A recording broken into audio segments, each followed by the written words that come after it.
10, 9, 8, 7, 6, 5, 4, 3, 2, 1.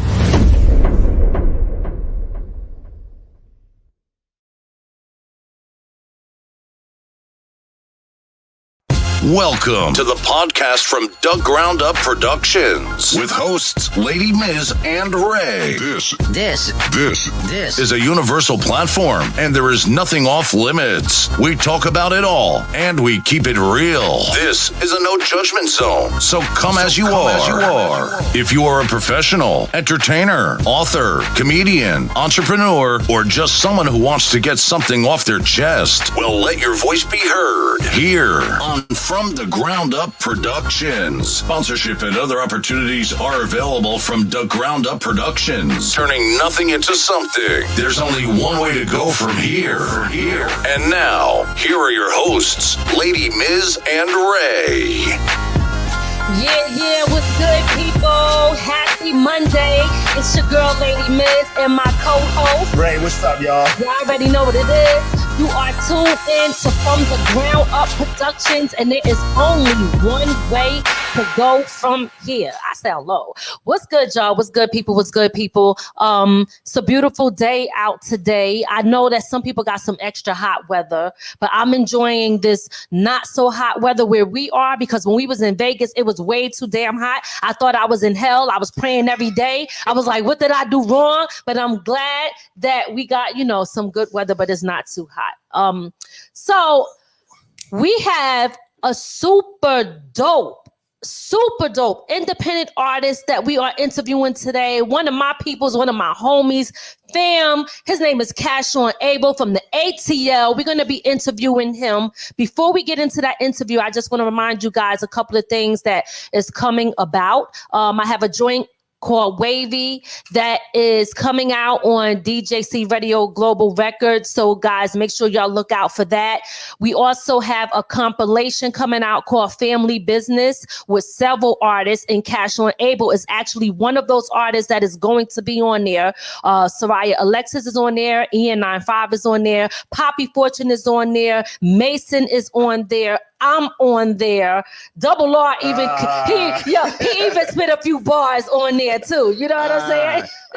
I don't even include myself in there. Y'all did a lot of the work. I mean, that album is hot. And when I listen to it, I'm like, yo, that shit is amazing. Listen, the different talents that come together to make the album. Absolutely. It's so many dope artists that's on there. So you guys look out for that. That's going to be coming soon. We will be releasing a date very soon for that, and we will be promoting it, and we'll keep y'all updated on that. So without further ado, let's get into it, y'all. This is going to be an interesting one. I'm trying to tell you. We interviewed Cash before, and like I said, he's dope. He has great music. He's a smart brother. I know y'all going to enjoy him. Anybody that is tuning in, make sure you share this live right now. You come across it, make sure you share it into groups. This is how we are able to reach more people, because y'all know that Facebook, they block us. And also just know that we are streaming on Facebook Live. We are also on YouTube, and we are on our Roku network as well too, y'all. So you can see us on all of those platforms in our own platform, which is called From the Ground Up Productions TV. We are also on iHeartRadio, Apple, Spotify. You can hear us in your car if you can't watch us physically, you can listen to us when you're in your ride or just walking around your house. Absolutely. Big shout out to King Charlie Prince and Mark. I see y'all on the check-in. What's good, my people? Make sure y'all share this live. All right, y'all. Come on, let's do it. Let's bring on my man, CashOnAble. What's going on? What's good, Cash? Welcome to the show. Hey, good, man. What's good, my peoples? How you doing today, brother? I'm good. I'm excited to talk to y'all, man. I'm good. Listen, you know, we always excited. We stay chopping it up, but listen, facts. It's always just, an honor to have you on the show, Yeah, it's always in a different conversation when you're interviewing somebody in front of an audience, Absolutely. Yeah. Absolutely. Absolutely. That's a fact. Listen, we got a lot to talk about. And although we may know you, for those who do not, okay, we want them to get to know you like we do. So what I want you to do is, before we dig deep into, what you got going on, let's run through the basics first. Okay. Tell them a little bit about yourself, who you are, and what made you get started into doing what you do as far as being an indie artist. So I'm CashOnAble, for those who don't know, by the way of New York, by the way of Georgia, by the way of Florida, several different places.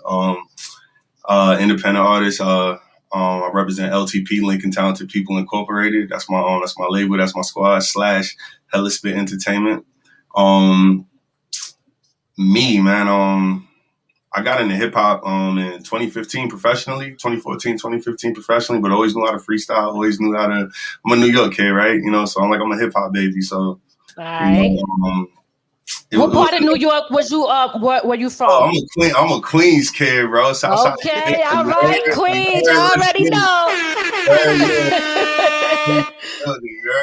But yes. But really, man, I lived in Georgia a lot, man, because I had different periods in life where I lived in Georgia, and then I moved back to New York, and then I did a little Florida stint, which is a big part of my life too. So, I'm traveled, you know what I'm saying? But hip hop, man, I've always loved hip hop, man. I've always had a thing for it, just like many of us, you know what I mean? So yes, absolutely. For me, it just started like how everybody else started, ABC rhymes, and then, you get into it. But really in high school, my boy Steph really put me onto it, you know what I mean? Because I seen he wanted to do it professionally, and I'm just like, man, ain't nobody about to be no rapper. I always thought it was corny to try to be the rapper, right? So, I would prefer to be, I would prefer to be just the homie, you know what I mean? I didn't really care about being a rapper, but, that changed quickly, Okay. All right. Well, big shout out to everybody that's listening in. We got Demo in the building. We got Cameron. Hardy Slice. Yes. Big shout out to all of y'all. Make sure, listen, guys, support this brother. Go listen to his music. Go download it. But we're going to get into that. But I want to make sure that y'all support. That's the most important part. All right. So, all right. Let me ask you this question. Before we get into your albums, let's talk about you as an independent artist, and what is it like being an independent artist? Being an independent artist is like a startup. If anybody knows what that is, like a startup company, man. Like, being independent means like you literally do everything yourself, man. Like everything. Like, if you think there's like a role that you don't do, like think about it again. Like, you do everything. So being independent just it has several meanings to me, the independence in itself is, is liberating, right? So, you definitely want to always be in control of what you're doing, you know what I mean? But it also means, you know what I mean, perseverance, man. Like I'm telling you, man, like you gotta be determined to be an independent artist, because there's always like loopholes and little tricks you can fall for that can like stop you. You know what I mean? Like everyone, like an independent artist, many of us go through those things where we feel like, yo, man, I just need a little shortcut, or I feel like, oh man, I need to hook up, or if I just knew this person, this would help more. And really, bro, it's like being an independent artist to me is like being okay with the journey. You know what I'm saying? And and reassuring yourself, because that's really what's going to get you to the finish line, is the reassurance. It's not, a lot of people don't tell you that, like, it's the days that you have those doubts, right? Where you like, I might give it up. You know what I mean? It ain't working, but it's just those little moments where you get a little bit of encouragement, or you even just tell yourself like, yo, bro, I came too far to like be doubting myself. And it was a lot of those moments when I'm talking to myself and I'm hyping myself up, or I'm talking to my loved ones, or, I'm praying heavy about it. You know what I'm saying? So being independent means, to me, it's like when my first album, First Quarter, or my second album, First Quarter, was like preparation, persistence, and, patience. You know what I'm saying? Perseverance. Okay. You know what I mean? Extremely important. You know what I mean? So I don't want to sugarcoat it. Like, independent means a lot. No, listen, speak the real. For me, it means a lot. It's hard work. It really means hard work. And it's like you're telling yourself, you know what, this is going to be a real hard road, but it's going to be worth it in the end. And I'm going to just stay patient. You feel me? So in a nutshell, that's what this really is, man. The best part about it, doing it the hard way, is you appreciate it more. For sure. Absolutely. Absolutely. So, and as far as you getting into the industry, is there one specific thing or person that really inspired you, that made you say, hey, like, listen, this is what I want to do. I love this. What made you want to even do it? Like to decide, okay, I'm going to do a rap. I'm going to be a professional rapper. Yes, maybe a couple people know this actual answer to this question, because like I have a lot of inspirations, but really, Mac Miller. Mac Miller, which was this white kid out of PA who was really nasty, you know, may he rest in peace. I know Mac Miller. Yeah, and Joey Badass. And really what those two had in common was like the age group and the style of rap. And at the time, like when I was playing, or I was just now getting into it, like 2010, 2011, that's like right out of high school. I graduated 2010 of high school. So like we're talking first year at college, you know, I'm at a community college doing electrical systems technology for my degree, and I don't really like it, and I know I'm good at rap. People are telling me, hey, you should try doing this or whatever. And I'm hearing Mac Miller, and I'm like, yo, who's this little? You know, he remixed this song for that Lord Finesse made Hip to the Game. He did the Kool-Aid and Frozen Pizza track, and I'm like, yo, shit is crazy. And I'm like, yo, if he can do it, like I don't know his story, but I'm like, yo, fam, he's the same age as me. He a 92 baby. And then literally that same year, I heard Joey Badass, and he was like 2 years younger than me, and he had just hit 106 in Park, and he was just blazing. I'm like, yo, hold up. Like, I could do this shit.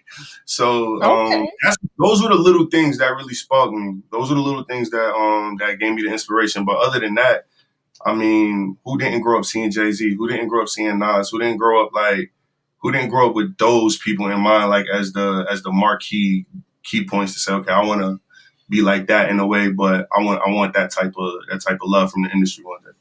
So I mean, got you. Okay, all right. So listen, you've been doing that for a while. You've been doing this for so many years. You've been inspired. So right now, what you are promoting at this very time is your new album that came out July 16th called Halftime. Okay. Yeah, Halftime. All right. Yes. Listen, I listened to the joint. It's super dope. Y'all see it up here on the screen. This is the album cover, Halftime. The album is so freaking fire. And we're going to talk about, you know, I want to get into the meaning of everything and how we even led up to Halftime, right? Okay. So before you get Halftime, there's levels to this, right? There's levels to this. There's levels. Exactly. You know what I'm saying? You got to first go through the first quarter and you got to go through the second quarter before you get to Halftime. So you have your first quarter, which was one of the, and I'm saying this because you had other albums before that, but I'm talking. The Essence was the actual debut, on my debut release. Yes, which is right there. Y'all see it right there. Y'all can go check that out. The Exits. Okay. Yes. You already know we don't play. All right. What you talking about? We stay ready, baby. You know it. You already know. Let's go. Listen, but we're gonna talk about that too. But right now, what you're promoting is Halftime, and we're gonna lead, you know, up to that. As far as breaking down everything about leading up to where it even came from. So talk to me about what made you even say, or where this whole thing came about as far as, okay, I got the first quarter, second quarter, I got Halftime. What made you even want to name the albums that? And what's the meaning behind it all? All right. So So I don't really have a name for. I always switch names for this series, right? So the whole ideology is the first quarter, second quarter, Halftime, third, fourth, overtime. That's the concept of the overall series. I've called it the Student of the Game series. I've called it the This Ain't a Game series. Like it's all game related because this industry to me is broken down into quarters. And if you know the business, you understand that as well. That there's quarters to this. And it was pandemic mode, man, because we got hit with that, in March? So the top of 2020, you know, I was looking forward to performances. Like everyone was excited. 2020 was that like marquee year for everyone where we was just going to kill everything, right? So I was ready to perform and everything. You know, I felt like I didn't have enough joints that were like club bangers that I feel like I could perform outside. I felt like a lot of my music was conscious and like a lot of it was slow tempo. So, the first quarter concept was just like, you know what? I'm gonna treat this like, you know what I mean, like it's basketball. I played basketball in high school, so I'm just like, you know what? You know, I'm gonna approach this like it's the Game Time series. You feel me? It's game time. I'm gonna get it cracking. I had just linked with my boy Chizabam, and God Lee, man, he's like one of the most incredible musicians I've ever met in my life. And, shout out to him. Yeah, shout out to Chizabam. Most definitely. Chizabam came to me at the right time, man, because I had just lost my grandmother in 2019, and it's crazy because like me losing her didn't hit me until pandemic time. You feel me? Because like I'm kind of, you know, I kind of try to like pocket and like, how do you say? I like try to pocket my emotions. I don't really be trying to dwell on stuff. So I had the excuse of work and all those things to just like get me through it, right? So fast forward, you know, March 2020, we got hit in the face, and I had already been thinking about doing music.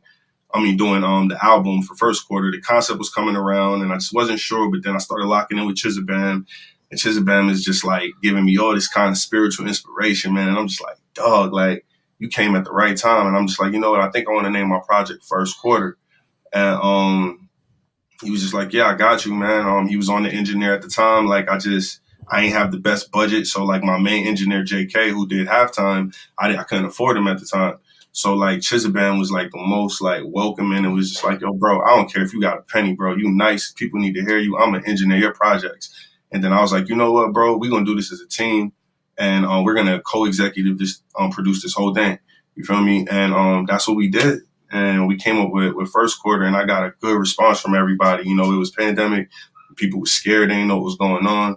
I hadn't dropped music in a while, and like it was a great reception. I didn't know what to expect. I was just like, man, I'm gonna just put this out here. It was mad random. It was, I think, March 27th was the date I released it. And March 27th for First Quarter. Yeah, for First Quarter, yeah, I believe, yeah. Okay. They go right there. Shout out to my boy Will Fortenberry, Fort Studios. He does all my cover art and is also a best friend and brother of mine. And then you know how I mean, Miz, you know me, so you know, like I'm a deep thinker, so I was like, shit, First Quarter, damn, let me do the second quarter, third, fuck it, we gonna do a Game Time series for real, and then like I sold into second quarter. I remember because we got deeper. I dropped it in March, First Quarter in March, and I'm like, you know what, I'm gonna just keep it going. The goal was to hit everyone with 4 albums in 1 year. That was my goal. You feel me? Okay. All right. That real crazy, because my thing was like I hadn't had a lot of music out, so I said, you know what? Instead of freaking out, let me just run my catalog up so that when the world opens back up, I got a whole bunch of music to work with. Right. So, that was smart. Quarter. So I came out with Second Quarter, July 31st, I believe, 2020 as well. That's the cover, and I just wanted to, I like how cover. Yo, Ray, you the truth, man. I know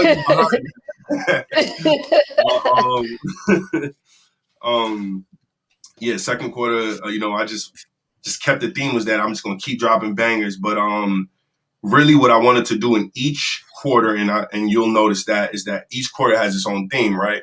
So First Quarter was really me talking to my damn self. Like that album was really talking to myself. Like that album was dope. Both first and second. Listen, all of them are dope. You know what I mean? And not to cut you off, I'm just saying, you just really have, when I listen to the songs, the messages in the songs, and you could see that you're a thinker. You're not just somebody that's just like a mumble rapper. And no disrespect. No shots fired. No shots fired to the mumble rappers. You know what I'm saying? Or maybe shots fired. Who knows?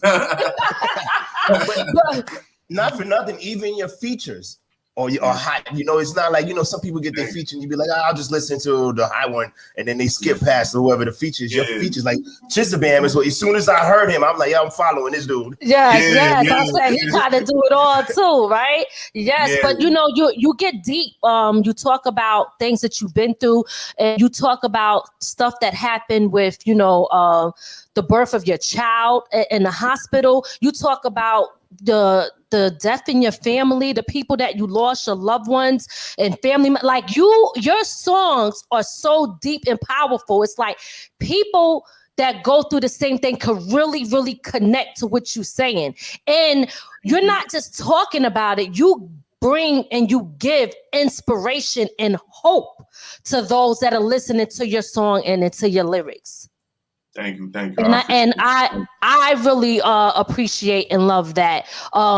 Before we get into the halftime joint, we want to talk about first and second quarter really quickly. Yeah, for sure. And so what made you even like when you sit down? Let's talk about the joint where you were talking about when you was in the hospital and okay, so that's actually second quarter. That's second quarter. Right. Okay. Memoirs, okay. So we're gonna. That's what. Okay. So memoirs. No, I'm just the questions are here and there. We talk first quarter, second quarter. Okay. Cool. Okay. Cool. Yeah. So what? I didn't get the full question. Oh, I'm sorry. Go ahead. It's all good. No, he was asking about when you. You didn't get. Yeah, he didn't get the full question. Okay. I'm sorry.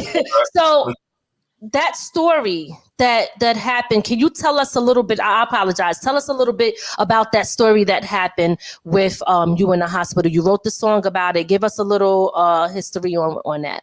All right, so that song is called Memoirs of a Full-Time Father, right? And, okay. That's on the second quarter. Y'all can go stream that everywhere. So that story is crazy. So like me and my wife had went in for just like a regular visit because we had already knew we were having twins or whatever. She was getting close to delivery. She was if it's 40 weeks, she was a month, so she was 35 weeks pregnant at the time. Okay. Mm-hmm. And we going for a regular checkup, and they're just like, man, this is a little TMI, but like they were like, she's got like, blood in her urine, whatever, you know what I'm saying? So that's not normal, for that type of situation. She's pregnant. So they're like, you know what, you need to go to the hospital immediately. So I take her, and then like we're there for all about 2 minutes, and they're like, yo, we got to deliver the kids today. It turned out like my kids, because it was two of them, they were like, I guess leaning on her liver or something like that. And like all of a sudden, like I think what they call the medical term is platelets. Like her platelet level was like extremely low, and her iron was like super low, and just a whole bunch. I don't remember all the medical terms, but let's just say it was some scary shit, right? So okay. Nonetheless, and we go in not knowing what's going on to, okay, you're having your twins today. And thank God I'm one of them people who just like, I'm proactive. So like I already had the bag in the car, so I didn't have to go nowhere. Like I had everything. And like, it was a traumatic experience for me because like, and I'm not saying this to get nobody in any situation, but I just feel like it was a high risk pregnancy because she was having twins. I wasn't allowed to be in there with her when they were delivering the kids, because it's a high risk pregnancy. And the surgeon who was supposed to be delivering her was late. Like they had I guess beat this lady before we even got to the hospital, and she should have been there or whatever the case was. Whatever the case was. And when she got there, she was like laughing. And now normally you would want that. You would want like a happy person, but she was like too go lucky happy, as if she had no idea why she was at work. And she just like, she gave me an ill vibe that rubbed me the wrong way. And I'm like, this is the lady that's about to like deliver my kids. And I had a real bad vibe, and it just like shattered me. Cause like, I'm like, yo, I'm helpless. I can't do nothing. And I'm a big dude. So like, if I even raise my voice, they can like kick me out this hospital and just, so I'm like breaking down. So I like lock myself in the bathroom and I just start praying. Cause like, she's already in there. I can't see her. This lady's going and laughing and joking. I'm like, yo, this lady is like making me hella nervous.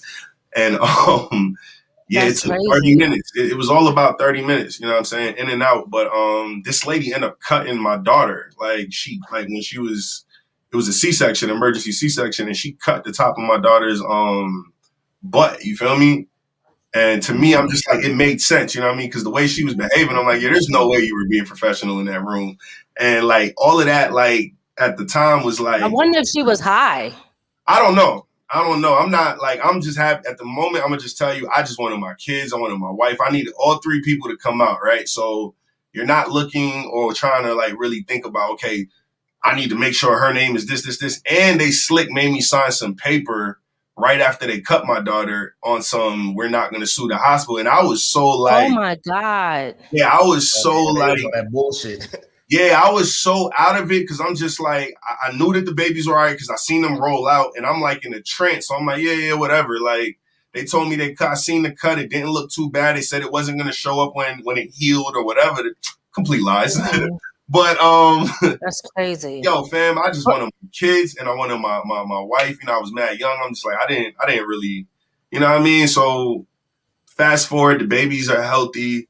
And, you know, the whole time in my head, I'm just like, yo, this is a movie. This is crazy. My wife is like delirious because she's on drugs or whatever. And she can't remember nothing. And I got two of them.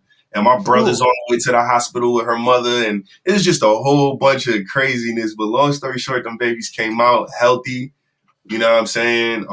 Thank God for that. And they are also, you made them on the cover of Best Move too. So yeah, I noticed that you do so much. Yeah, you do so much for your kids. Like, you know what I mean? So you could tell, like, first of all, let's just talk that joint, right?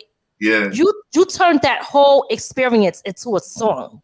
Yeah. You know what I mean? So that, and you hear all of that in the music. You know what I mean? And that's what I talk about art. Not somebody that's just saying whatever, but you're telling a story, which it sounds like a movie. Your song sounds like a freaking movie. So you can tell that you're a great writer with great content and things like that. So bless you for that. You know what I mean? Big up to you for that because that's dope. Shout out to Al Mosley. I can see him like comment, y'all. Thank you. My wife and kids are fine. Yes, absolutely. Yes. Yeah. Yes. And he holds it down for his family. So listen, now we going, you know, we moving over to halftime. I just wanted I wanted people to get a little history of who CashOnAble was. For those who didn't know or don't know, and just to see where halftime even came about, how we even got here to begin with. So let's talk about this album. This album got, I think that when I hear all three and they're all super dope, each one just gets better and better and better. Thank you. Okay. I feel like you keep evolving. You keep evolving. So let's start with the first joint. Well, your first joint is Outlaw. That's the number one track one there. First track. Yes. So when I'm listening to you rapping on there, did you lose your voice? Yeah, 100%. Like, yo, my voice was so hoarse, but like I said it the way I felt it. Like my boy Hefe had Jen sent me a beat pack because we had the cook cabin. I remember telling you about that, and I ended up posting a video of it. But we were in the mountains, and like that was everything I needed. Like that was like I don't even know how to explain Cook Cabin. It's coming back up though in August, and it was like a recording boot camp for just the homies, and I met a whole lot of people that I had never met before, and I was just able to go in there and go off, and I met this dude named Hefe, which is like a little hippie white boy who's an incredible producer from out of Pennsylvania. Oh man, Hefe! Hefe is crazy, really. So, and my boy W had put me on to him, you know what I mean? Because it was W who put Cook Cabin together. So, you know, Hefe was like, yo, Cash, I sent you a beat pack, cuz. And I had just got back from Cook Cabin. When I say my voice was gone, my voice was like, it was gone. And it was just too hard. And I was like, you know what? I know that like really good rappers like rap regardless if their voice is hoarse or not. They find a way to deliver. And I haven't slick talking crap to Hefe because during the Cook Cabin, I didn't get to record on none of his beats. So I was like, look, send me something and I'm gonna go stupid on it. And he was just like, I got you, bro. So like I felt like I was gonna be like a hypocrite had I not, you know what I'm saying, delivered. So hoarse voice or not, I'm in there with chamomile tea trying to get my voice right. You know you're a professional when you're doing it like that. Yo, man, I'm like outlaw. I'm like trying to go off, and I'm just like, my voice sounds horrible. And then I just remember my wife saying something like, it was cool, like she liked it. And it was my daughter. Let me tell you something, man. My daughter kept singing, I'm an outlaw. And I'm just like, yo, this is hard. And she just kept on, and she kept asking me to play it. And this is before I had my boy W throw his vocals in the back, and she's just like going crazy, and she'll just get on the couch and just be like, outlaw. And I'm like, yo, okay, cool. I think this is going on halftime. You feel me? And your kids always let you know when you got a hit, especially the little ones. Absolutely. Yo, that's a fact. That's a fact. But you want to know what's funny about that song is that The Outlaw, when I listen to it, most people won't really be able to tell if you didn't tell them that your voice, that you lost your voice, right? But what shows the professionalism in you reminds me of Kanye West Through the Wire. See, when somebody's so passionate about what they do, it doesn't matter what their situation is. They're still going to come through and deliver. And that's what you did. Just like 50 Cent, when he had that, remember in that movie and he came up and the girl was like, yo, it sounds better. You understand what I'm saying? Your kids were telling you that in that moment. You understand? So that's when you know, like that's crazy. I didn't even think of that. That's crazy. That right there shows you, it shows everybody when you look at those who are in the industry, when you separate the ones who you can tell that really love what they do, you fall into that category. Just strictly off of that right there says a lot. Like, I'm not stopping. I don't care. They're going to hear what I got to say because I got something to say. So, boom, dropping a bomb on it for that. You did your thing on that for sure. Let's go. It's the work ethic. You know, you can tell the difference in somebody who got good work ethic than somebody who's just, I'm going to just get in here, I'm going to spit this and don't put nothing else to it, you know? Right, you can tell the difference. And you can't hear do that. We're not wasting bars. No, definitely not. You do hear it. You do hear it in every song, every freaking song. And like I said, constantly dropping knowledge. Get up, the next joint. You could tell that you read a lot, that you educate yourself. You know, a lot of people don't even know what Rich Dad Poor Dad is. You understand? Yeah, you know what I'm saying? Yo, a lot of people don't know that. You know what I mean? So you speak about that also, and the joint Get Up, you know what I mean? And Chizabam produced that one too, correct? Chizabam produced it, did the hook, had the second verse, man. Honestly, a lot of people. Here's a fun fact. We're gonna have to interview Chizabam too. He just do it all. You're gonna have to, man. A fun fact about Get Up. Get Up wasn't even originally my song. Chizabam had sent that for me for his album. And he had sent it to me. He sent it to me. And I was just like, hey, yo, Chiz, not for nothing, bro. You know, I'm kind of already thinking my halftime. And I selfishly asked him to like, yo, let me have this for the album, bro. And he was just like, yes, whatever. He was like, bro, you saying it like it's a big deal. I'm like, it is a big deal. This song's going to be big one day. And he was like, yo, man, whatever you want to do, bro. And he's just like, he's that supportive. You know what I mean? He's just like, yo, whatever, bro. And I'm a businessman. So, you know, me and him going in 50-50 all way. Like, we're not even playing about the money. So it was just, it was one of those moments. I was like, I did not know how the album was going to be sequenced. I just knew that Get Up had to be on it. From the moment that I heard the chicken do the caw, I was like, yo, I got a chicken on my album. Like, come on, I got a rooster on my album. It's over. Yeah, like, so.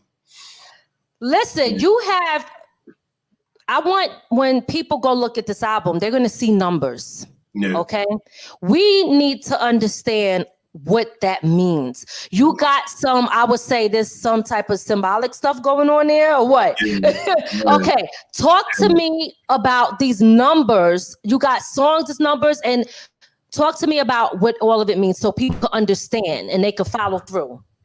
So, man, it's like quadruple entendres in them numbers, man. But I'm gonna just say it like this, man. Law of attraction. You know, I'm a firm believer in law of attraction. I'm a firm believer in numerology. You know, I believe in God. You know what I mean? I believe in God. Don't get it twisted. Like, I think all of that is all in one. You know what I mean? The universe, to me, all of that's in one. So, the numbers, like, each number has its own significance. You know what I mean? And believe it or not, like, these numbers have different meanings. Like, if you see like it's kind of hard to explain. I'm sorry, I'm tripping over myself, but it's kind of hard to explain because like the way my boy Lester, Lester Smith, he put me on to just law of attraction and how like numbers speak to you and just different things. And he told me to look up these things called angel numbers. So like anytime I was seeing like these frequent numbers over and over and over. Now, granted, when Jay-Z put out the 444 album, I did not know anything about numerology or any significance to it. So when he drops that album, I don't know to go look and say, hey, what does 444 mean? I'm not thinking about any of that. But, when Lester started educating me on these things and how like your angels and like, ancestors can literally be communicating to you through numbers and stuff, I started looking it up because I would see these sequence of numbers all the time. And I'd be like, yo, this is kind of bugged out because it'd be weird. Like I'll be driving and I'll see like 111 on a billboard, right? It'll be a phone. And the last four numbers is 111. And then I'll pull up right after to an address like for DoorDash, right? And then like the house number will be 111, right? And then I leave. And then, I'll be at the light and I look at a license plate and it's 1111.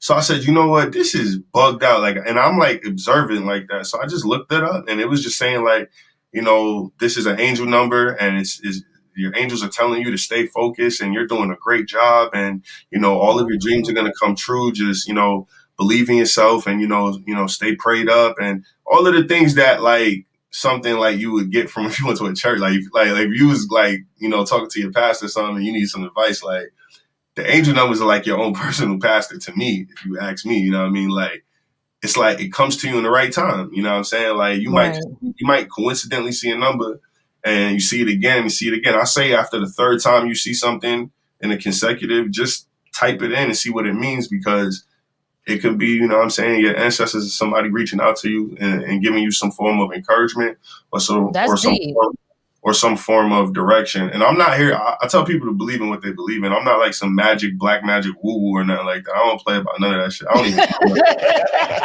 like that's why that's why I be trying to help people understand, like, yo, bro, like, you don't have to understand, like, just study, do your own research on it. Like, it means what it means to me. Like, I'm a positive person. Like, for me, what I learned was the more positive I was, the more positive things would happen to me. So for me, I try to never look at things like something is killing me or coming at me or, man, you could be throwing hella subliminals at me and I won't catch a single one because I'm always trying to think positive, right? So my life is better that way. You know what I mean? I can't talk about nobody else, but every time I think positive things just happen. So like that's that law of attraction. That's the law of attraction, right? So and that stuff actually led me to read, the 48 Laws of Power. It led me to read the Behind the Pale Horse book. It led me to read the spook behind the spook who stood by the door. It led me to I never read that one. The spook who stood behind the door. We gotta talk about that one. Yeah, crazy. Because by the FBI dude, like a black CIA operative, if I'm not mistaken. But I'm definitely not mistaken. I read the book, but it just like it literally like feeling like seeing these numbers like turned into me just feeling better. Cause like I swear, man, all through 2020. Self-reassurance was everything for me. So like I'd see these numbers like right after a bad conversation about something, right? It would just immediately change my whole vibe. Like, you know what I'm saying? Wow. So I would say, and then not only I read The Secret, I read the Celestine Prophecy, like all of these things started coming to me all in 2020. My cousins would recommend books and I would just be like, yo, like right like back to back, everything. Like, as soon as I started linking with these numbers, like, I swear to God. And it was just like, I feel like that's just how it happens. Yeah, you feel me? Like, it's just organic. It wasn't something that I was searching for. I wasn't forcing it. Like, it was just, and I literally used numbers to get through 2020. You know what I'm saying? I would say that's basically the universe talking to you. In a sense, And I feel like through your music, you talk back to the universe and to the people through your music. Because the joint song number 3, that's 333. Yeah, 333. And 333 means what? So 333 doesn't really, it means what it means when you look it up. I'm serious. Like, you can look up 333 and I can look it up and I'm going to, like, depending on what source you go to, I'm going to tell you different things. I literally think these numbers are for individual people. So like what 333 means to you may not mean what it means to me. So when I did the song 333, the reason I named it that was because it just had a spiritual like vibe on it. When I recorded it, my boy Gutter Tarantino, shout out to my boy Gutter, at Gutter _ Al Qaeda, go follow him, and Chizabam, go follow him too at Chizabam. and my boy Kush Visions, who produced the beat Dante 333. I go look it up. But I got to do my shameless plugs. Hold on, man. You know I got to plug. Go ahead. It's all good. Do your plugs, yo. Shout out to everybody. Make sure you go follow everybody he mentioned, yo. Real talk. You're supposed to do that. Real talk. So I named it 333 just to sum it up. I named it 333 because it just had a spiritual vibe on it. And then it originally wasn't gonna have gutter on it. It really wasn't. You know what I'm saying? And I listened to it. And I'm like, yo, this song is missing something, man. And if you hear the hook, you know it's cracking with me, right? So that goes without being said. We're not even gonna speak on that, but like it was a spiritual involvement because I'm sitting here with him and I'm talking to him, and I look at my computer when I ask him, when I asked him, yo, you want to lace this track? Because we hadn't published anything together. Like this dude's been with me since high school. You feel me? Dog. You feel me? So we hadn't had no music together, you know what I'm saying? And I see Thasia Wigfall says growth and change. Yeah, that's one of the shout out to TT on the check-in. That's definitely one of the meanings, you know what I'm saying? But it was 3:33 at the time when I asked him to hop on the song. And I looked it up. I Googled 3:33 at the time, and it was just saying financial abundance is on its way. It was telling me all of my I had for being patient and for taking care of all of my affairs, things were going to go exactly how I desired them, and to literally continue to do what I'm doing and not to stop. So I was like, yo, 333 is the name of the song. It just wasn't even, I had all kinds of names for this song, and like 333 just stuck. And I'm like, you know what? The universe is talking, and I know that there's a huge community who understands numerology and law of attraction. So I want my people to know that I'm here. You feel me? So absolutely. Yeah, absolutely. Long story short, long story short, that's what it was. Okay. All right. So yeah, because I didn't understand. I was trying to understand what it meant. So I'm definitely going to look it up. TT pointed, I guess she looked it up and put what she thought it was. Growth and change. Growth and change. Yes. And also too, I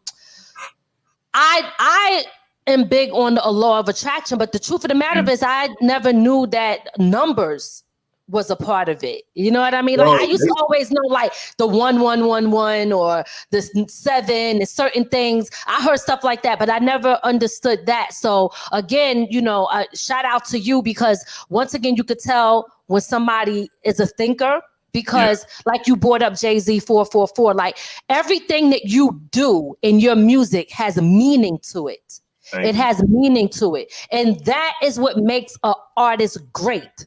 That is what makes an artist great. So big shout out to you for that. You talked a lot about in that song, you talked about almost crashing. You broke down certain things, how they don't want people like us coming together and certain things, you know what I mean? Like, you was really like, okay, so I'm trying to get the word for word. Like there's a war going on. I don't want to mess your lyrics up. You know what I'm saying? And say it and I sound whack. There's a war going on outside. Go ahead. I said there's a war. There's a war going on outside, to no surprise. Just open your eyes, feet in the slides like every time. They terrified of a group of niggas unified under a cause and fear of growth, so they conquer divide, which is really just divide and conquer. You feel me? So absolutely. It's I love that. Yeah, for sure. Thank you. So pretty much, it sums it up, man. And 333, in my hook, I'm saying I'm a GANGSTA CRIP, I'm a gangster crip, right? So that is the stigma of what I am, right? To specific people, right? But I come as a big package of a lot of different things. So when I named it 333, I wanted to take the attention off of the hook and I wanted it to be a bigger picture, right? So with 333, you're getting, I'm also educated. Yeah, I got streets to me. You feel what I'm saying? I believe in God. You feel what I'm saying? I'm a thinker. I put my kids first, and I got ambitions and dreams. So let me show you what it's like in a day in my mind. You feel me? When I'm just going through life and I might have like a premonition of some shit. And 333 was just a premonition, man. Like I dead ass had a dream where I'm like whipping in the vet, like, I might have just signed. I don't know what happened. We was lit that night, but you feel me? We in and out, and I'm like, yo, and I'm dead ass going the wrong way on the highway. I'm swerving and I'm driving right, but these cars are coming towards me, fam. So It was like, what the fuck? And I wake up and I'm like, damn, like, it's going to be a long ass day. That was a thought. You feel me? And it just tells the story. You know what I mean? That's just really what it was. And then my boy Gutta killed it with his verse. I didn't expect him to piggyback, you know what I'm saying? Right. The whole theme. And he just took you to his world. And after his verse, like, it was a movie. You feel me? So it was just like, it was ordained. You feel what I'm saying? Like I said, the universe, once again, 333. Like, God was all around that. He was all around setting that up, man. So there you go. I mean, you know what I really respect about you too is one, it's like you said, you spell out crit, right? You spelling that out. You're saying, listen, this is a part of me, what I did, whatever, but it's not everything. There's so much more to me than just that. And the crazy thing is you follow through on the 100K. You know what I mean? When you follow through with the 100K, the message is you turning thugs to gentlemen. You understand what I'm saying? You giving them legitimate jobs. You understand? So it's like you talk about that, but then on the next joint, you letting them know like, yeah, listen, it's so much more to me. We are really about, you know, change and uplifting our people and taking a whole new direction in life. And that's what I hear in 100K. Let's do a little clip of that. Do we got clip of that? Let me hear. Oh, man, I got clips. Hold on, let me find out. Y'all got clips. That's on God. Staring in the mirror like that nigga look familiar. 100,000 streams, soon them shows gon' pay 100K. Promised all my people when I make it, I won't run away. Plenty food to eat, just play your role and put the gun away. I've been on a mission, all I know is put in work. Self-reliant and defiant since the day that I was birthed. Told my wife he learned the science, I'm a god and she Yo, that joint, listen, that's a clip. Y'all want to see the full joint, make sure y'all go over to his YouTube page and check it out. We're going to be putting the links and everything in here. It should be links in the description. Make sure y'all go see the full video. This is an album that y'all definitely want to check out. That's a video y'all want to see. Cash is always dropping knowledge and he's always giving us great content, okay? So if you like music and you're tired of hearing the same thing on the radio, you definitely want to check out artists like CashOnAble, that 100K. So who shot that video? So my boy Jay West, man, I got a whole bunch of like video shooters around me, but I got one shooter, man. Like that's my shooter, and that's Jay West. He shot all of my music videos. If you've ever seen a music video by me, that's like a pledge music video. It's always been him. My boy Coleman is also another one of my shooters. My boy Straight Anthony, he's also another shooter of mine, but Jay West shot 100K, man. And so big shout to Jay West. And y'all know what they say. Respect the shooter, baby. And not the real guns, though. You know what I'm saying? We're talking about the cameras, but respect the shooter. That's how the shooters they're royalty where we come from. We take care of our cameramen. Our cameramen are they're royalty over on this side. So that's what's up. Shout out to Jay West. And we shot it at my boy Jerry. Jerry _NLS. He has Next Level Sound Studios. You know what I'm saying? Okay. In Lawrenceville, Georgia. If y'all ever if any artist is listening, they're in Georgia and they need like a green screen, you know, Next Level Sound, man, them boys they next level. You hear it, and it's in their name. We used their studio and we used their green screen, and it was magic. Nice. Yeah, that video was dope. You can't tell it was a green screen. I thought you was absolutely not. Yeah, it looked like he was in one of them party buses type of thing, yo. Nah. It was 100% green screen. Holy shit! Well, shit. No, that shit looked dope. Yeah, it was partial. Yeah, facts. It was studio and green screen. So obviously, I was in a recording studio for a portion of it. You know what I'm saying? But yeah, all one spot, one location, one shot, knocked it out. Wow. I love that. Yeah. And what's beautiful about that is, again, when you're an artist and you're an independent artist, you have to be very smart at how you move because things can add up very quickly. So doing that saves so much money. You understand? When you can shoot a video and look so dope like that, what? Yo, listen, I'm all about quality over quantity. But if I'm gonna play the quantity game, I want to do it in a way where it's not like breaking my pocket. You feel me? So it's all about creativity, man. I tell people all the time, like, it's cool to get the red camera and all of that, man. I'd hate to have an expensive movie that no one watched. You feel me? So right.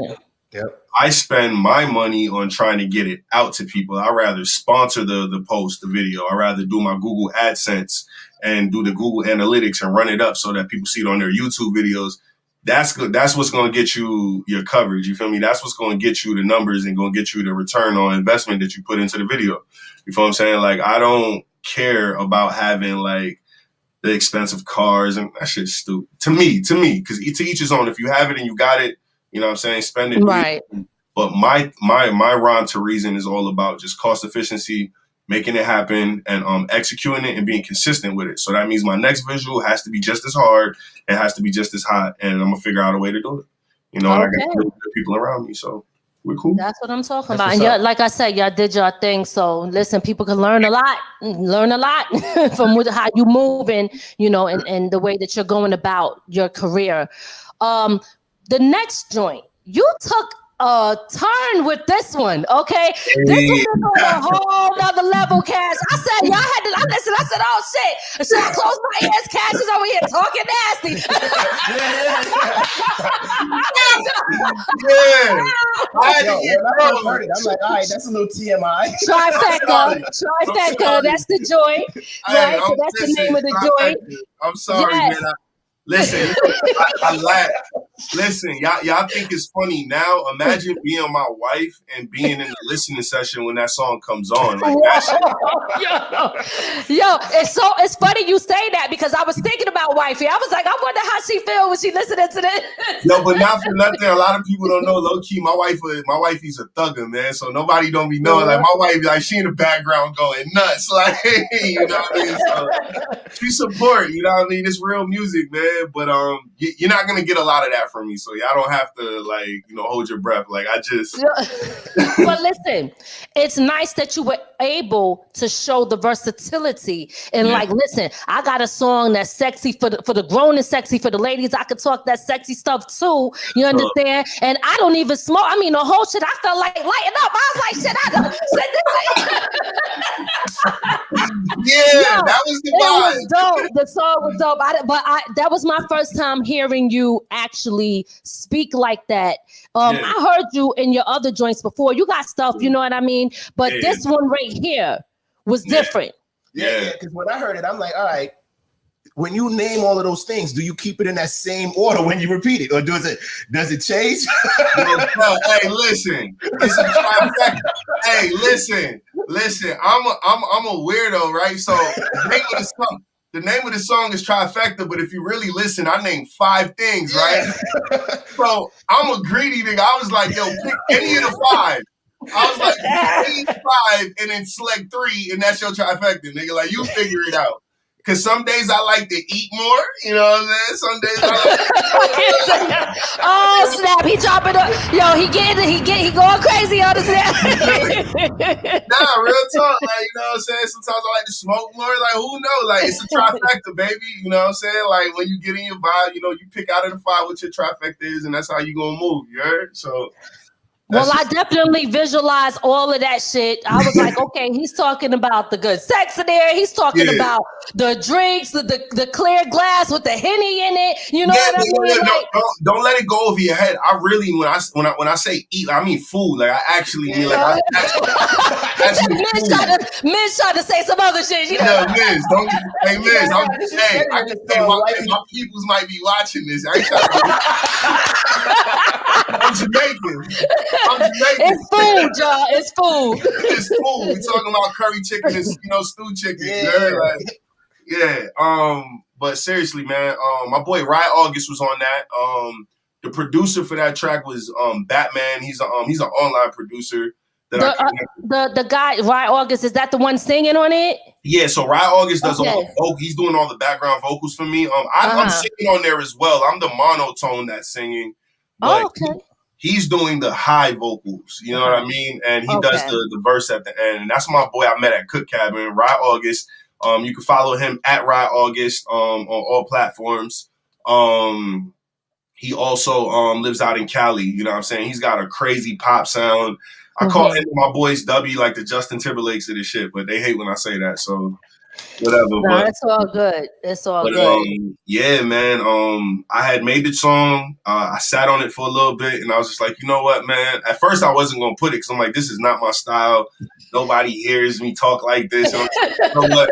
That's exactly why this needs to go in halftime because we can't. Absolutely.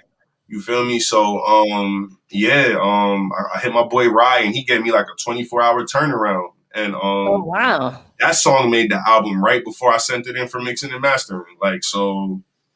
It was so when you say that song made the album, how are you choosing the songs that you pick for the album? Are you doing a whole bunch of different recordings and then saying, I like this one, I like that one? How do you make your choices and selections? So I have different processes, you know what I'm saying? Okay. So for me, I try not to waste it. You know how some people have like a galore like catalog of music that they can pick from?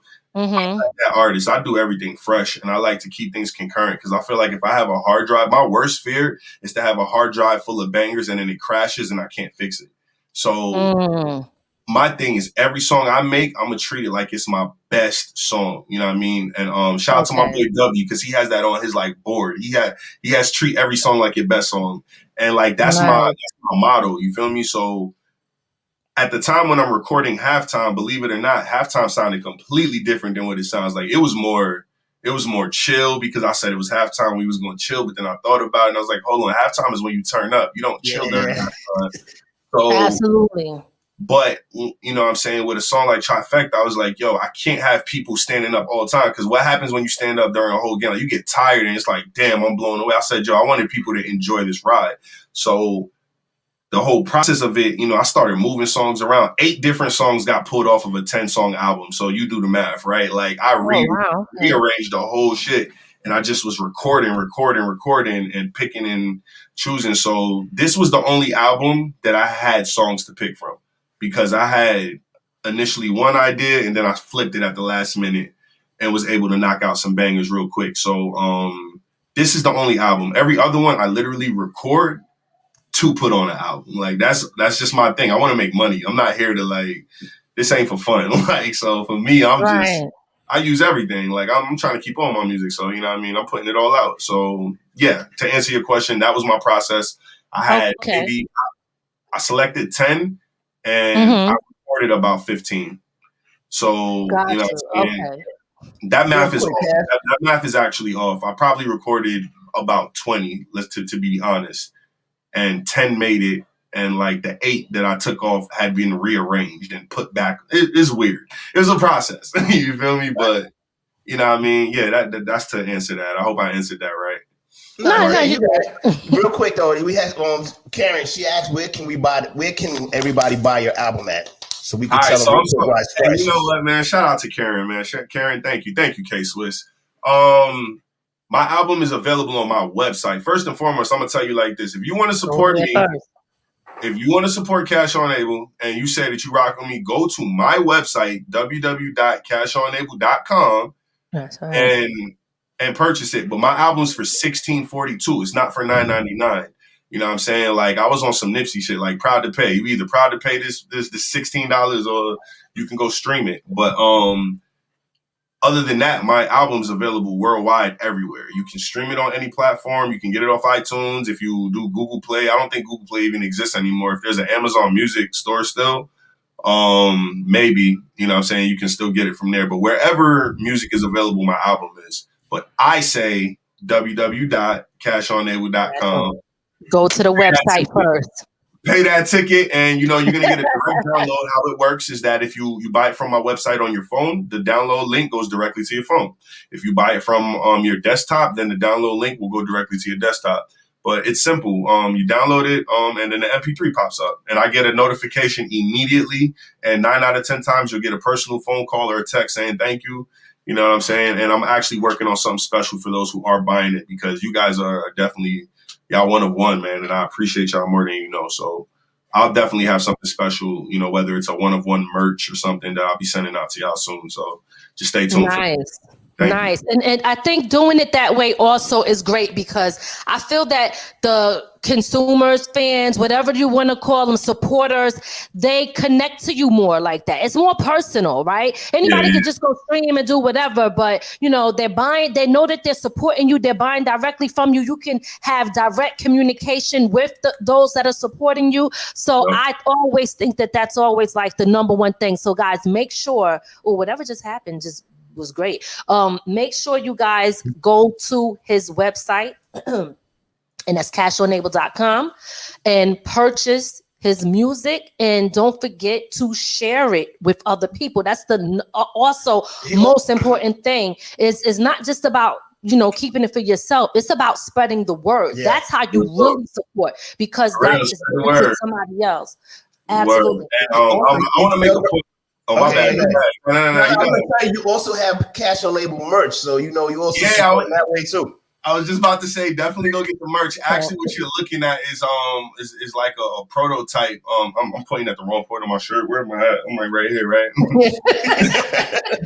Yeah, I'm trying to get used to this camera, y'all. So this is one of my new merches that you can buy on my website, www.cashonable.com, which is just a royalty. It's called the Royalty Rose, and you'll see like me walking around in like hats with the logo on soon.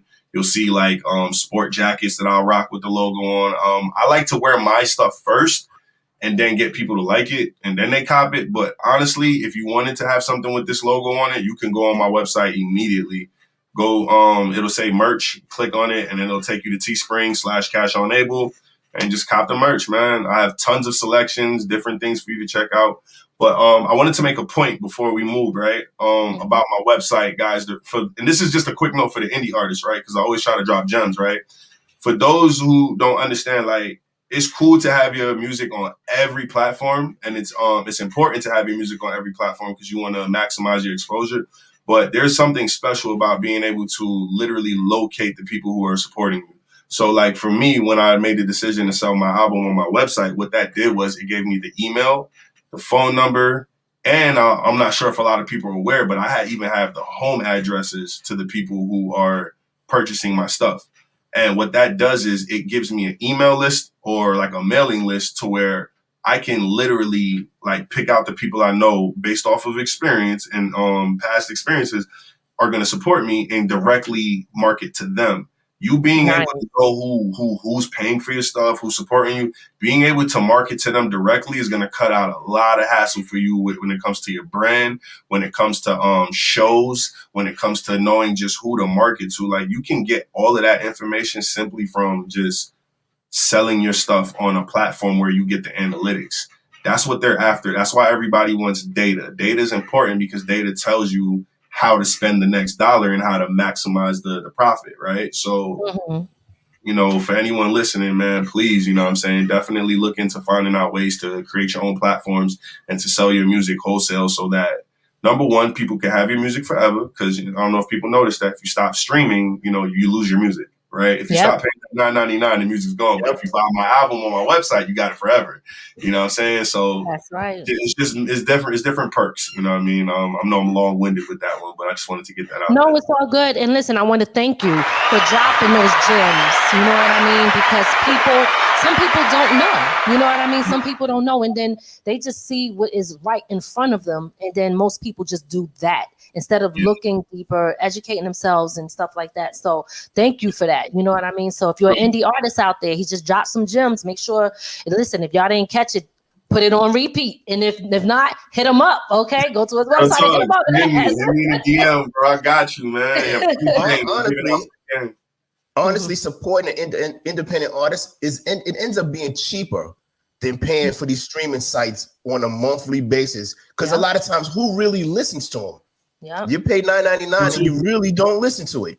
Nah, that's a fact. One of my best analogies is that you ever had a situation where your cable cut out and you got a VCR and you got like a DVD at the crib and it's like, all right, damn, cable's out for some weird reason. The signal. You know what? I'm gonna throw my DVD on. I still have my CDs. I still have my. It's something special about being able to have the music to where someone can't just. Because you can be streaming music and paying for a streaming site. And if that site crashes, you're still paying them for it, but you can't access your music. Yeah. You know, and yes, it's convenient to have your playlist, but I'm just saying, like, my music's everywhere, so you can do that. But, you know, if you want to protect the investment, go ahead and just go to the website and get the album so that you have it permanently. You know what I'm saying? Not for nothing. And even my experiences with having your own playlist. There's many a times where I go to my playlist and songs are missing. Yeah, that happens to me a lot. Apple literally deletes songs. Yeah. Like, yo, what the hell? And I gotta actually put it back. Yeah. So the bottom line is get the music directly from the artist. That's the best way. You can never lose it. You own it. It's yours now, and they can't take it away from you. Okay. So that's a beautiful thing. I want to talk about this next joint. This is one of my favorites. And I feel, I mean, all of them are dope. But the reason I connect with this one so much, the Living Your Truth, is because I think everybody who's trying to, even if you're not an independent artist, if you just got a dream and you chasing that dream, you know what I mean? We all go through certain things, whether it's, you talk about the pride, the regrets, the insecurities, you know what I mean? That you go through or other people go through. And I feel like when I listen to that song, I could connect to it because I know that myself, I went through a lot of those different things as well and still do sometimes. Yeah. You know what I mean? I still do go through those different things. Now, one of the things that I wanted to ask you was, what were you going through that made you write that? Living Your Truth. It was actually the beat. You know what I'm saying? Like, as far as like my writing methods go, like a lot of, like, I don't really like write music and then find the beat. I literally write the song to the beat. So I heard the beat. And I think I had just heard, what was that Eve? Eve had a song a while back, man, where she talked about her best friend getting killed by her boyfriend. Oh, yeah. I forgot the name of that. I might have had just heard that track. It was like, I was going through it was an oldies day for me, you feel me? So I was just going through old music. And I might have heard that. And it had me thinking, just like, damn, like if you was comfortable in your own skin, like a lot of us go through things where we not like comfortable. We're not comfortable in our own skin. And it's like, we go through a lot of stuff because we're too busy trying to be what we're not. And it's just like, you can avoid a lot by just being yourself. You know what I'm saying? Not to say there's nothing wrong with experimenting and trying different things and trying to find yourself, but usually there's a marquee point in who you are. Like there's something that you know about yourself that no one else knows. And if you can stick to that and try not to let anyone change that about yourself, you know what I mean, you can avoid a lot in life. And you asked me what the motivation was behind that, right? Like I hope I ain't like It's all right, it's okay. Yeah, well, you know, because when I listen to the song, and I just feel like it's like you can see, like, damn, if I'm doing this way, I'm going this way, and things are not looking right, but I might be chasing it the wrong way, and I got all these different things going on inside of me, you know. And in the end of it, I know when you spoke on the end of it, like if people make the wrong decisions, the ending sometimes could be death. Gruesome. You know what I mean? It could be gruesome, man. Right. So. Unfortunately, in both the cases, both people die. You know what I'm saying? Like, you know, if you listen to it, you know that, like, you know, dude got shot in the face twice. It's over for that. You know what I'm saying? But it's like because they tried their hardest to go against what was natural for them. You feel me? Because they thought they needed the things that they were after. And it's just like, yo, man, like I know people like that. You know people like that. Sometimes even we're like that, where we may have to slow down and say, damn, bro, like, do I want it that bad? Like, no, I don't. You know what I'm saying? And it's okay, you know what I'm saying, to walk your pace and to trust your process. And in trusting your process, you got to live in your truth, right? You got to be comfortable in your skin. You got to be okay with the bumps, the bruises, the blemishes. Nothing has to be perfect. We don't have to like fit in this like little square box. You know how like Instagram gives you like that little square box to fit in your picture? Like we don't have to live our lives that way. Like that's just social media, fam. Like you can actually like, it's okay to work a regular job if that's what you want to do.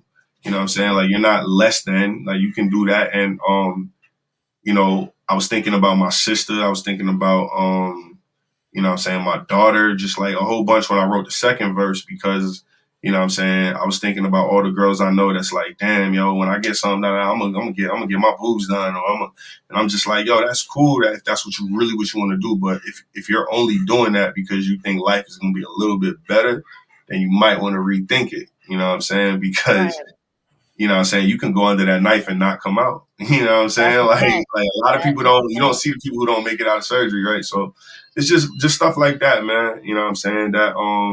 That resonated with me, and all of that came together. I literally heard all of those things in the strings and in the guitar, and my man, like Batman had this crazy thumbing like bass line that some people I talk to, they hate that damn.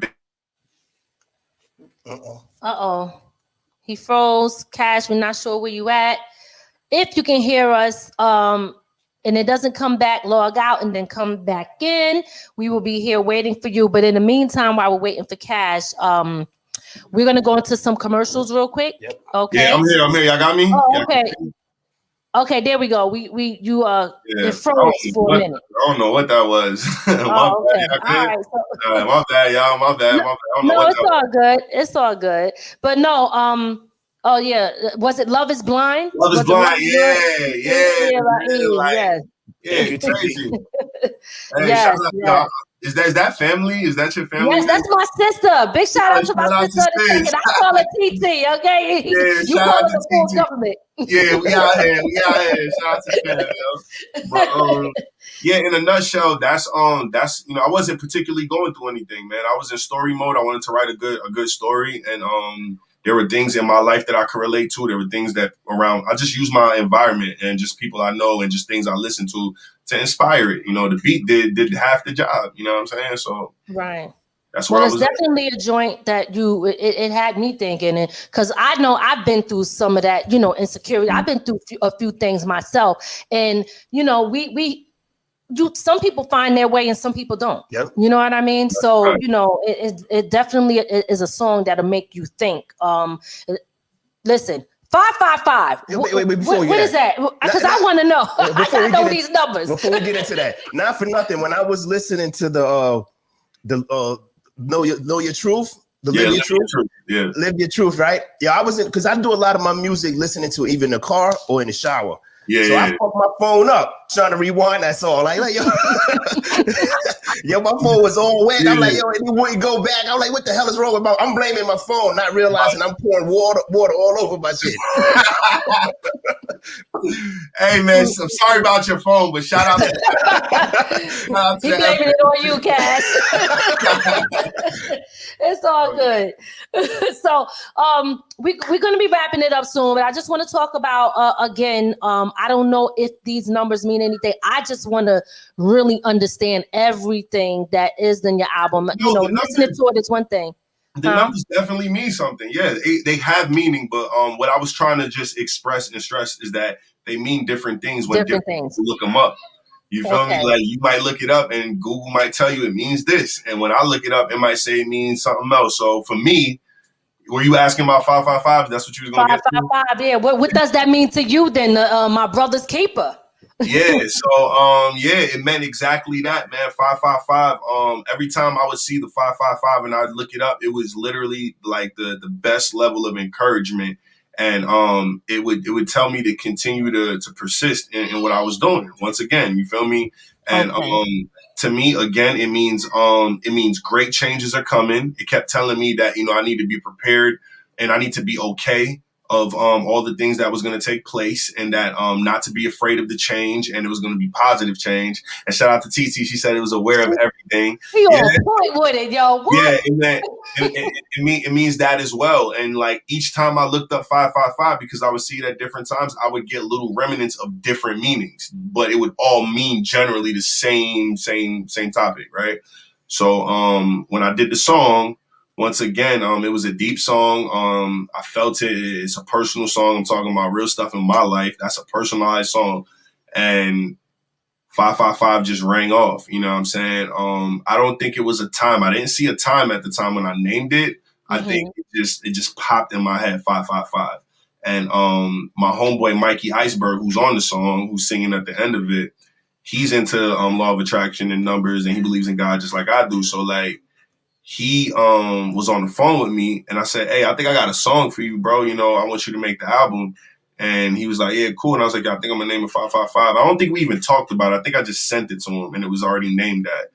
And literally, after me and him recorded it, I'd be on Instagram, and I'd just be seeing 555, 555, 555. And I would just start posting it every day. Every time I saw the numbers, I'd post it in my Instagram story, and it would mean something different every single day.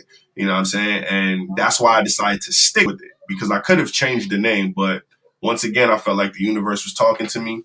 You know what I'm saying? And I hold dearly everything that I meant and I said on the song. So, you know, 555 just seemed like the title, you know? So I hope I answered that, you know what I'm saying? No, you did. Yeah. Definitely. And again, you know, we spoke whatever, but I still want people to hear certain things from you direct. You know what I mean? So you nobody can explain it better than you can.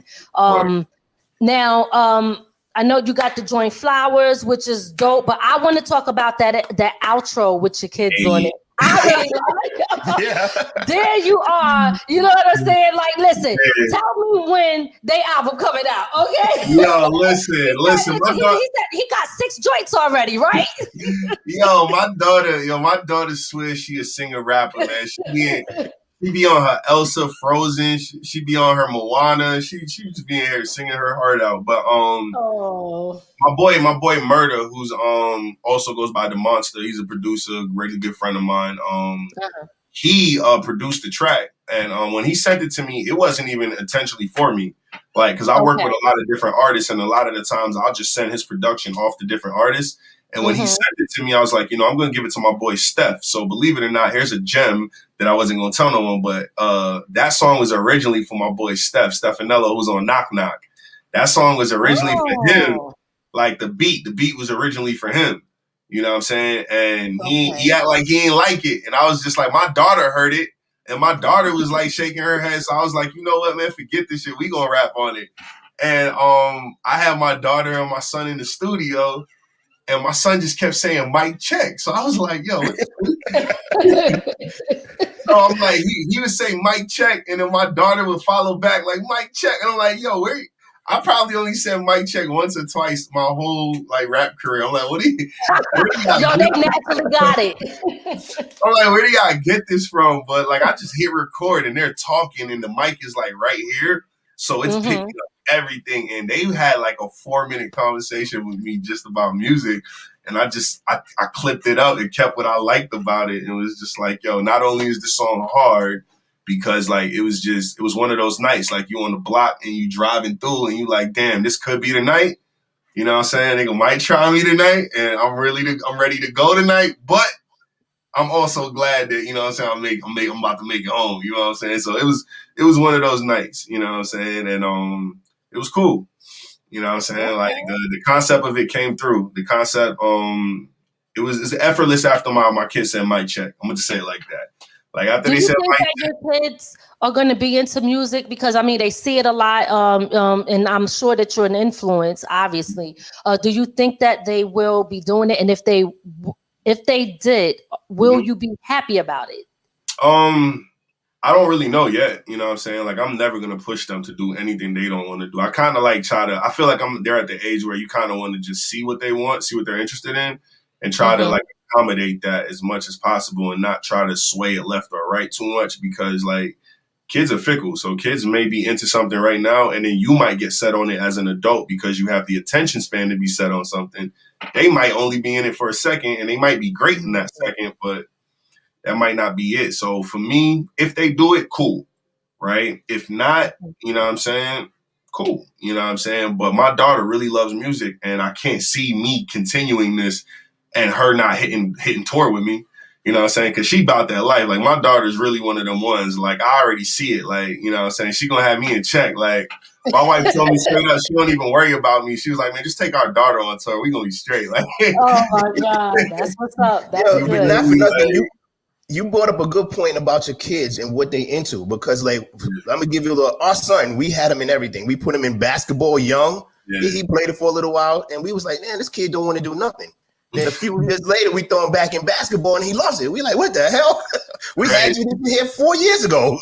Crazy. He wasn't ready at that time. So you make a good point about just letting your kids be who they are. Yeah. You definitely want to make sure that, you know what I'm saying, you supporting them, you know, and giving them encouragement. But really, I just like seeing them being interested in anything, man. Like my daughter like plays the guitar in my studio. I don't even know how to use it.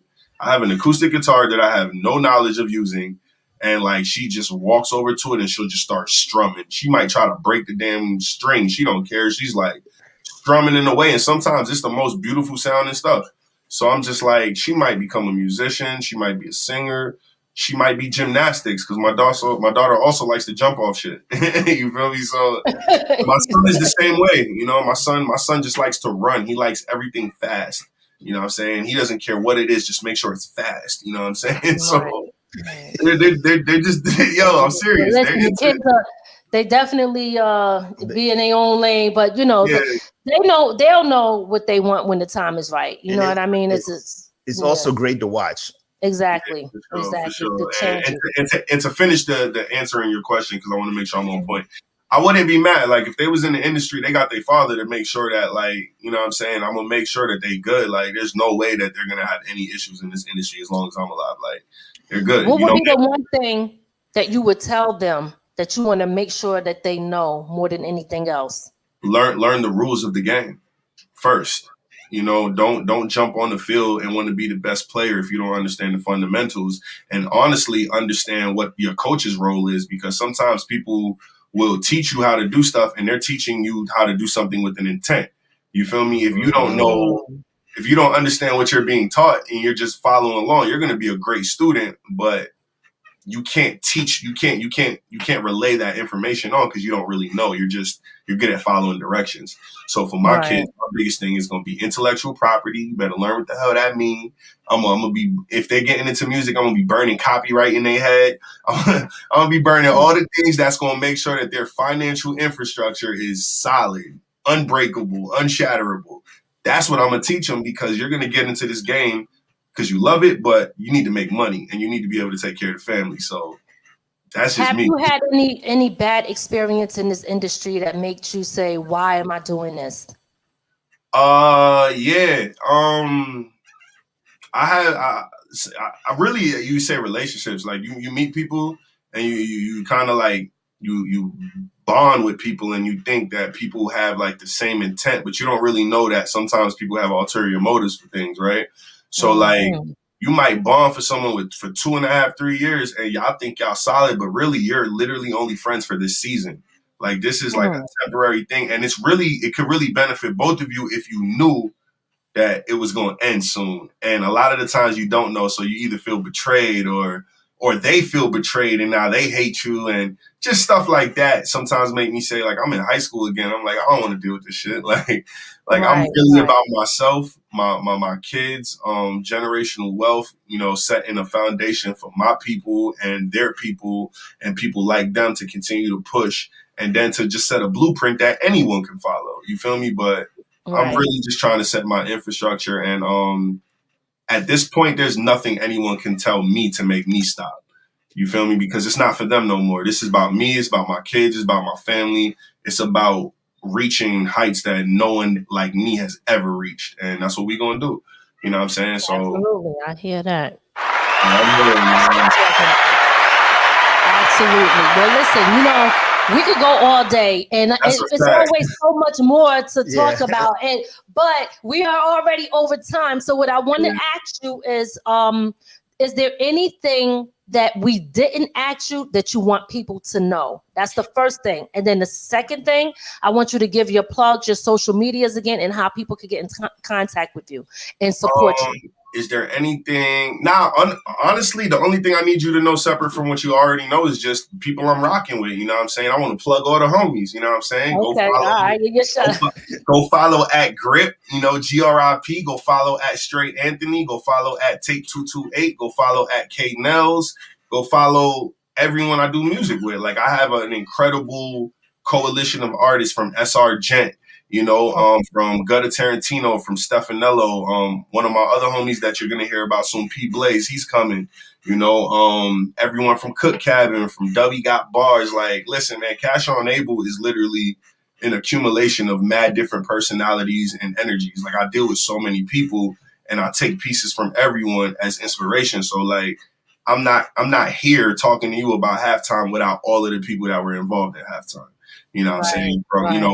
From Hefe, from Dubby, from Murda, from Batman, from Right August, and so forth. You know what I'm saying? Mikey Iceberg, like, you know, just my team, you know, look us up. We're all on Instagram, you know what I'm saying? We're on every other platform you can find music on. You can find me at CashOnAble, you know what I'm saying? At CashOnAble _ for my Instagram, at CashOnAble for my Facebook, at CashOnAble for Twitter, www.cashonable.com. Yeah, and man. as y'all see, it's on the bottom of the screen right there. Y'all can go check that out. All of his social media sites are there. His website is there. Make sure y'all go check him out. Make sure you go support, purchase his music, and follow his people. What I like about Cash is the fact that the character, see, that means a lot in music, and it also means a lot in business, because your character is also what drives people to you and want to do business with you. You could be the dopest rapper, but if you have a very horrible attitude, people are not going to like you and they're not going to support you. Teamwork makes the dream work. You sat here and you mentioned everybody that has something to do with your album, not just it's all about me and myself and I. You make sure you mentioned the team of people that you work with, and that says a lot about your character. So salute to you for that. Thank you. And off the Black Family Business, the album compilation coming soon. Oh, yes. Ian 95, Soraya Alexa, Terrence Mason, you know what I mean? We you know, Lady Miz, Uncle Jay, you know what I'm saying? Uncle Jay. Double Law. Hey, Double Law. You know, he's been I'm not even gonna take no. I'll be asking. I'm like, hey, I didn't do much on that. All I did is like four bars. Poppy Fortune. It's family business.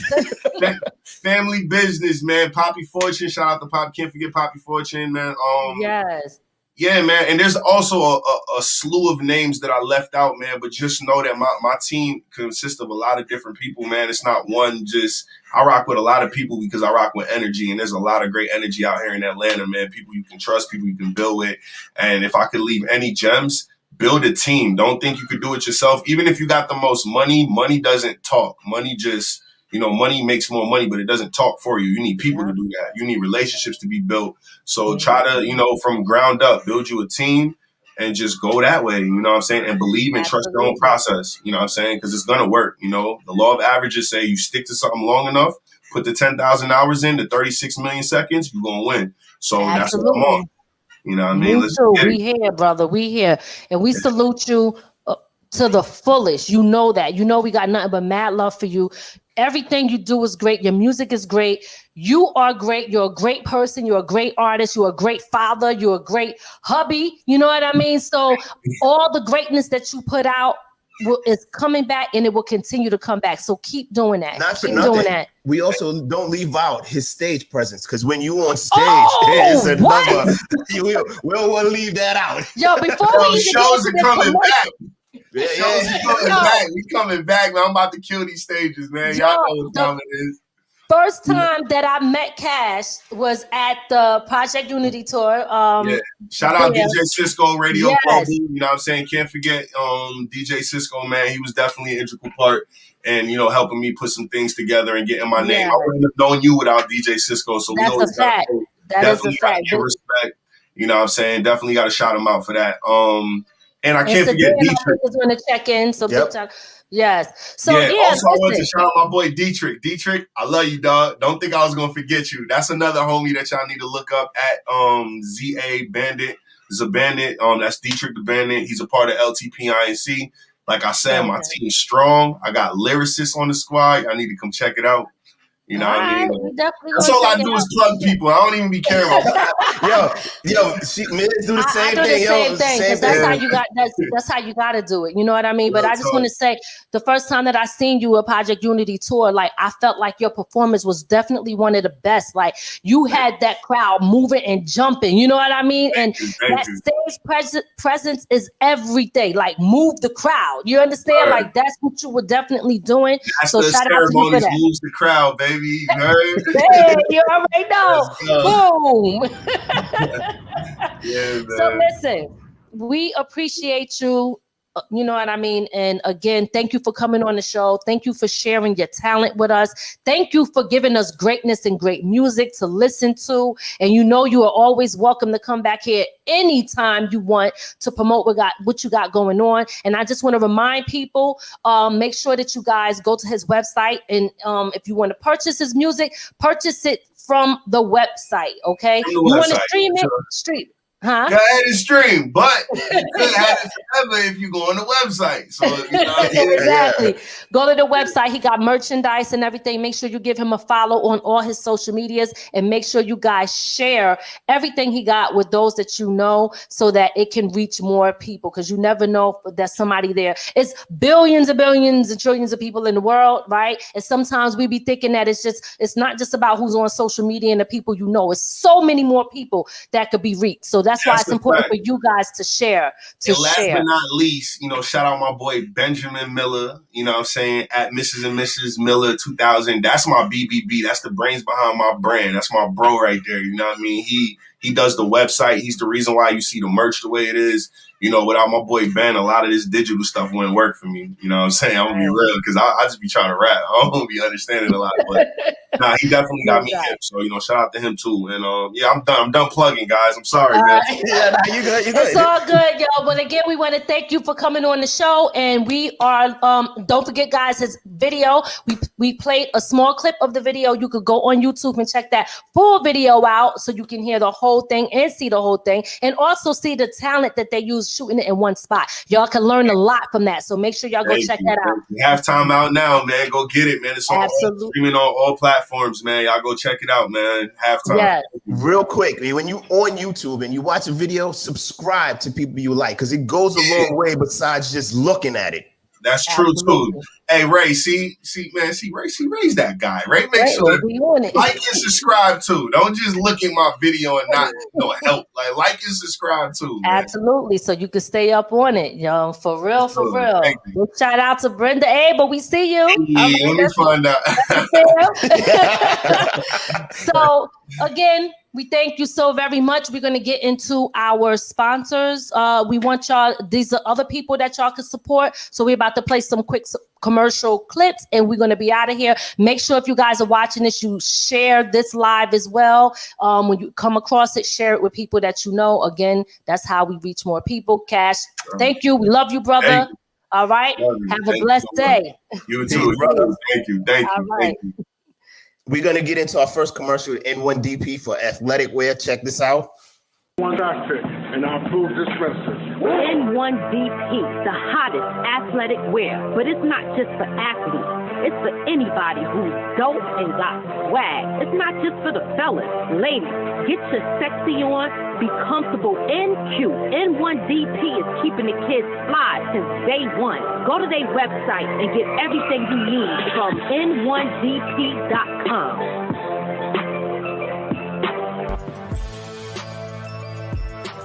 Number one draft pick. We in the building. Yeah. Y'all already know what it is. Number one draft pick. They got the dopest gear out right now. I'm telling you, the hats they got for the ladies, they got for the men. I mean, any and everybody, the kids too. The little OGs, you know what I mean? They got it for everybody. And they got the mask. Whatever you need, they got. Is so dope. Make sure you support this Black business. And it's for everybody. It's not just for Black people. It's for everybody. So if you want something nice and you want to support these brands that's coming out, especially something that's dope like that, make sure you go over to their website and check it out and place your order now. Let's get into my boy who did my website, Logo Ika. Logo Ika is a computer graphic design center for animation used for social media, websites, music videos, and also private graphic design for book covers, logos, and many more design services to assist enhancing the client's brand. You can find Logo Ika on Instagram at LOGOIKA.GFX.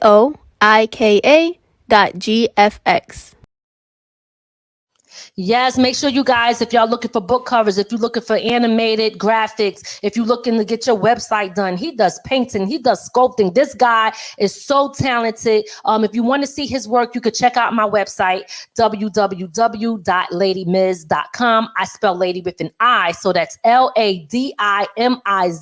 Make sure y'all go over there and check that out and see this guy's work. And it's, I'm telling you, top-notch quality. There you go right there. That's my website at the bottom. And make sure you guys follow us on social media if you're not already following us. Don't forget, we stream live here. We also stream live on Facebook, and we also stream live on our Roku channel, which is From the Ground Up Productions TV. We spell the ghetto way, DA. So if you have a Roku, you got to go to add channel.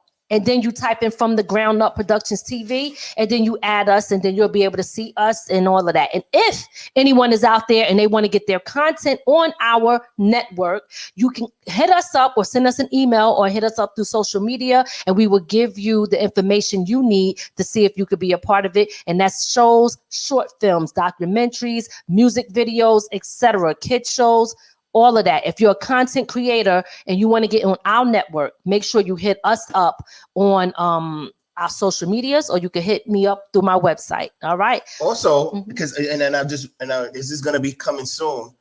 We're also going to be streaming live on iHeartRadio and Apple Music. Oh, okay. Pretty soon, so you'll be able to hear us live in your car. Yes. So, guys, and also you can all of our shows is up on those sites regardless. Yep. So you'll be able to listen to us live. But even if you didn't catch us live, you can still catch us. You can still listen to us and go back and search From the Ground Up and hear all of our interviews that we have with all the several different artists and entrepreneurs. So I'm done. Thank you guys for tuning in. Thank you for your support. Please don't forget to go support CashOnAble. His album is out.